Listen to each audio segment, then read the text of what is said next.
Hi, I'm Cameron. I don't just read comics, I love them, and welcome back to another episode of Cameron Reads Comics. On today's episode, we're going to be talking about Absolute Power by Mark Waid and Dan Mora. This series collects Absolute Powers, issues number 1 through 4 by Mark Waid and Dan Mora. This is a big DC event that sets the stage for the brand new Absolute Comics series. Dawn of DC, as we knew it, ends here. And the new DC, the absolute DC universe, whatever you want to call it, starts now. These titles aren't absolutely necessary reading, but the actions in these books inform the events that happen in the Absolute Power series. Because this is only 4 issues, but there's a lot of buildup in every other title that kind of comes to this head. The first series being House of Brainiac. That is the first appearance of Brainiac Queen, and it kind of shows you what's going on in the background, how Amanda Waller gets her hands on the Brainiac Queen. I also did a video recap. I'd also say the Green Arrow by Joshua Williamson run informs a lot of what's going on. Oliver Queen in that book does a favor for Amanda Waller and is in her debt throughout this series.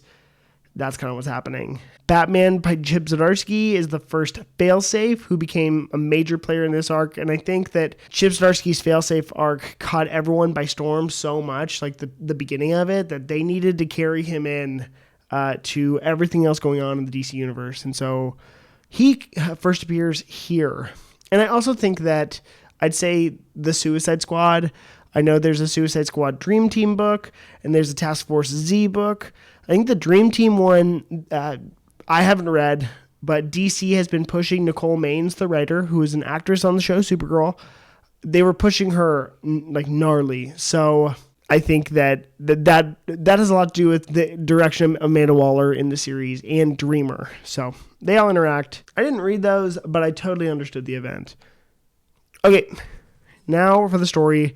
Mark Waid is my absolute favorite writer. I liked his Marvel stuff, but I think he was meant to be at DC. So him helming this event with these characters, it's just my absolute favorite thing. I think he writes them perfectly. I think this book also spins out of the success. This is the same creative team that does World's Finest, the current ongoing DC book. So and that book being so successful, I think leads into this book's success. But it doesn't quite inform this book at all. This is just a really great DC event. Broadly, this story is kind of just the idea that what would happen if Amanda Waller wins and she takes away the powers of the DC Universe heroes. Can our favorite heroes still be heroes without their powers? Spoiler alert, the answer is yes. This is a plan that Amanda Waller had in the works for years. After the events of House of Brainiac, Waller weaponizes and influences the Brainiac Queen in order to create Amazo robots based on the Justice League. Currently in continuity, the Justice League was on the outs. They, after Dark Crisis, check out my video review, had left, and they haven't been a team for the last 2 years in continuity. The big push was for the Titans to be the DC Universe main team. With the powers of the superheroes gone, Amanda Waller sends the Amazos to get rid of the remaining members of the Justice League. And I think that while all these crazy stakes are happening, the best part of this event is watching the Justice League kind of like figure out what to do, who they are without their abilities. How are they supposed to organize when they're suffering through the loss of their powers, thus basically their identities. And not everyone gets their powers back in the cleanest way at the end of this event. And I think that's some of the greatest strength, because heroes without their powers doesn't remove their characters, the who they are of it all. And I think that's something that Mark Waid understands incredibly well. And that leads into some of my favorite moments. You know, you get to see Dick Grayson rise up as a leader and Batman be proud of his sidekick partner taking charge. You know, that's my boy energy. And that's what Batman says. You know, there's great tie-ins, there's great Batman moments in all of this, and like what the team needs, the relationship, how this story is going to affect the relationship of Superman and John Kent Superboy is really interesting. But I really want you guys to read this for yourselves. The last thing I'd say about the story, and this is kind of a mark on it, this story's record, is It was meant to be released in conjunction with DC's All-In Special number 1, which introduces the DC Absolute Universe and kind of spins out of this event.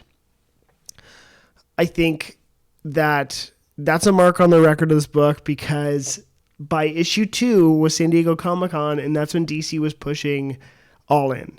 And we have been building to this event for like a year, and they were really ready to just move on to the next thing, which I get.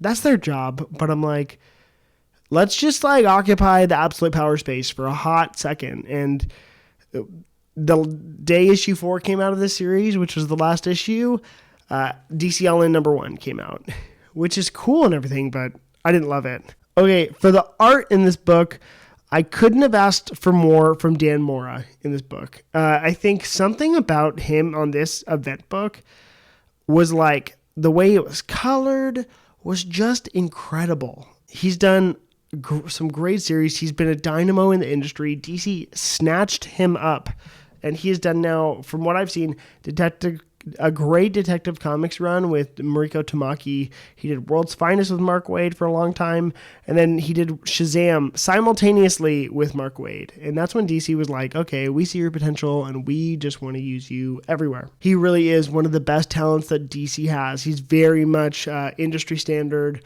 superhero comic artist. It's amazing, and how this book was done was just incredible. His art's so dynamic, it's injecting life into this event. His panel layouts, the way he draws every character across the DC multiverse is absolutely insane. And event books aren't easy. I hope everyone understands that.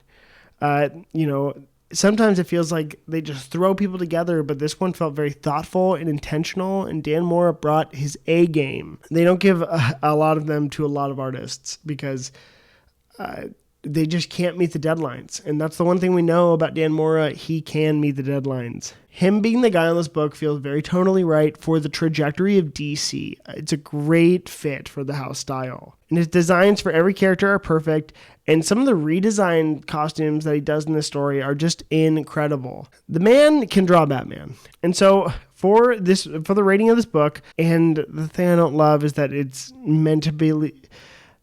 The one mark on his record is that it was all DC All-In number 1 was shoved down my throat as this event was coming out. I'm going to give it, though, as an event standing on its own, 7.2 out of 10. Thought it was really fun, really good. Check out your favorite characters of the DC universe and how they're resolving these problems. I would recommend checking out the tie-ins because they were all pretty fun. But yeah, I'm Cameron, and I just read comics. I love them. I'll see you guys next time.